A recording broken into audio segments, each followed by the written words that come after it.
بسم اللہ الرحمن الرحیم۔ السلام علیکم ورحمۃ اللہ وبرکاتہ۔ عابد راجہ چینل کی طرف سے آج میں اپنے دوستوں کو سورہ کوثر کا بہت ہی پیارا وظیفہ بتاؤں گا۔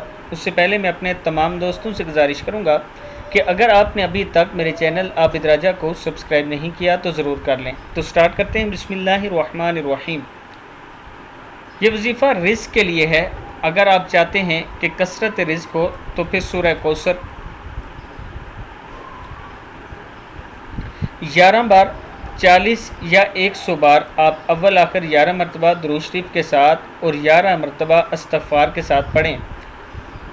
انشاءاللہ اس وظیفے کا بہت بہترین جو وقت ہے اور اس کا آپ کو بہت زیادہ فائدہ ہوگا، نماز فجر ہے یا نماز عصر ہے۔ اس دوران آپ یہ وظیفہ کر سکتے ہیں۔ سورہ کوثر۔ بسم اللہ الرحمن الرحیم۔ انا اعطیناک الکوثر فصلی لربک وانحر ان شانئک هو الابتر۔